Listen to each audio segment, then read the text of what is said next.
ସୁକିନ୍ଦାରେ କାର୍ତ୍ତିକ ପୂର୍ଣ୍ଣିମା ଅବସରରେ ବିଭିନ୍ନ ମଠ ମନ୍ଦିରରେ ଭକ୍ତ ସମାଗମ। କାର୍ତ୍ତିକ ମାସ ପରମ ପାବନ, ଧର୍ମ, ପୁଣ୍ୟ, ମୋକ୍ଷ ମାସ ନାମରେ ପ୍ରସିଦ୍ଧ। ଏହି ମାସରେ ସ୍ନାନ, ଧ୍ୟାନ, ଜପ, ତପ ଓ ବ୍ରତର ମଧ୍ୟ ଅଧିକ ମହତ୍ତ୍ୱ ରହିଛି। ପବିତ୍ର କାର୍ତ୍ତିକ ପୂର୍ଣ୍ଣିମାରେ ମହାପ୍ରଭୁ ଆରାଧ୍ୟ ଦେବତା ପ୍ରଭୁ ରାଜରାଜେଶ୍ୱରୀ ସୁନାବେଶ ଧାରଣ କରିଥାନ୍ତି।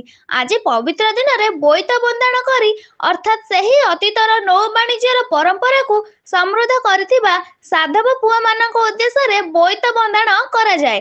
ଆଜି ସେହି ଅବସରରେ ସୁକିନ୍ଦା ଅଞ୍ଚଳର ବିଭିନ୍ନ ମଠ ମନ୍ଦିରରେ ପ୍ରବଳ ଶ୍ରଦ୍ଧାଳୁଙ୍କ ଭିଡ଼ ଦେଖିବାକୁ ମିଳିଥିଲା। ବିଶେଷ କରି ସୁକିନ୍ଦାଗଡ଼ ଆରାଧ୍ୟ ଦେବୀ ମା ଖଣ୍ଡୁରାଇ ମନ୍ଦିର, ଜଗନ୍ନାଥ ମନ୍ଦିର, ରାମ ମନ୍ଦିର, ମା ତାରିଣୀ ମନ୍ଦିର, ସୁକିନ୍ଦାସ୍ଥିତ ସମସ୍ତ ଶିବ ମନ୍ଦିରରେ ଦେବାଦେବୀଙ୍କୁ ଦର୍ଶନ କରିବା ଲାଗି ଆଜି ଭୋର ସମୟରୁ ଏବେ ପର୍ଯ୍ୟନ୍ତ ଦର୍ଶନ ଜାରି ରହିଥିବା ଦେଖିବାକୁ ମିଳିଛି।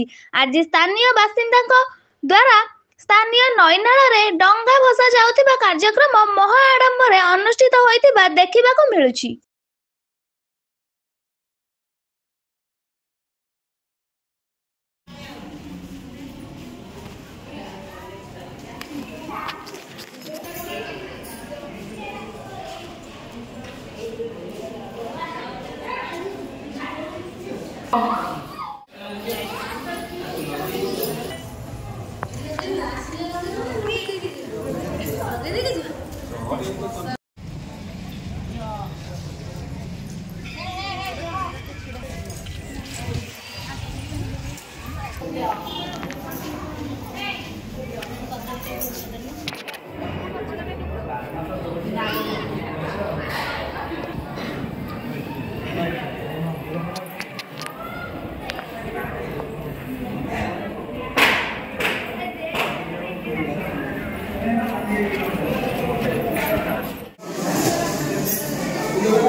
Hello.